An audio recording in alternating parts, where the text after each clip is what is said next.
નમસ્કાર વાલા ખેડૂત મિત્રો, હું એજ શિયાળ ખેતીવાડી ગ્રામ સેવક આપ તમામ ખેડૂત મિત્રોનું હાર્દિક સ્વાગત કરું છું। વાલા ખેડૂત મિત્રો, થોડા સમય પહેલા સમગ્ર ગુજરાતની અંદર કપાસના વાવેતર માટે થઈને કપાસની ઉત્પાદકતા વધારવા માટે થઈને સરકારશ્રી દ્વારા કપાસ ક્રાંતિ યોજનાની જાહેરાત કરવામાં આવી, જેના અંતર્ગત સરકારશ્રીની ગાઈડલાઈન મુજબ જે ખેડૂત મિત્રોએ ટૂંકા ગાળે વાવેતર કરેલું હોય એટલે કે 90 બાય 30 સેન્ટીમીટર અને 90 બાય 60 સેન્ટીમીટરના ગાળે જે ખેડૂત મિત્રોએ કપાસનું વાવેતર કરેલું હોય એમાં અલગ અલગ ICM ઘટક અને CST ઘટક બે ઘટકની અંદર ઓનલાઈન ફોર્મ ભરાણા હતા।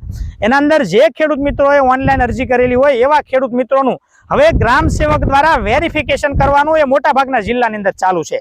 અમરેલી જિલ્લાના રાજુલા તાલુકાના માંડળી નવી ગામના ખેડૂત મારી સાથે ઉપસ્થિત છે, ભોળાભાઈ ખાગડ। એમના ખેતરમાં એમણે સરકારશ્રીની ગાઈડલાઈન મુજબ કપાસ ક્રાંતિ યોજનાની અંદર CST ઘટકની અંદર ફોર્મ ભરેલું છે અને સરકારશ્રીની ગાઈડલાઈન મુજબ એમણે વાવેતર પણ એ મુજબ કરેલું છે। તો આપણે ગ્રામ સેવક તરીકે આજે સ્થળ ખરાઈ કરવા માટે આપણે એમની ચકાસણી કરવા માટે આવ્યા છીએ, વેરિફિકેશન કરવા માટે આવ્યા છીએ કે એમણે ખરેખર વાવેતર કયા ગાળે કરેલું છે। તો આજે આપણે વેરિફિકેશન એક ડેમો બતાવવાના છીએ, આપ તમામ ખેડૂત મિત્રોને પણ એ બતાવવાના છીએ કે આપ જોઈ શકો છો કે અહીંયા મારા હાથમાં મેજર ટેપ છે, તો અહીંયા 3 ફૂટ છે, આ 3 ફૂટનું અંતર છે। તો અહીંયા આપ જોઈ શકો છો કે બે હાર વચ્ચેનું અંતર 90 સેન્ટીમીટર એટલે કે 3 ફૂટ। તો આ બે હાર વચ્ચે 3 ફૂટનું અંતર આપ જોઈ શકો છો।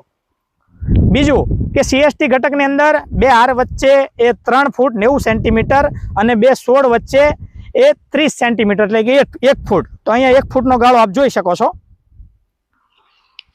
આ બે છોડ વચ્ચે 1 ફૂટનો ગાળો છે, આપ જોઈ શકો છો અહીંયા। તો આ સરકારશ્રીની ગાઈડલાઈન મુજબ એમણે સરકારશ્રીના નિયમ મુજબ એમણે વાવેતર કરેલું છે।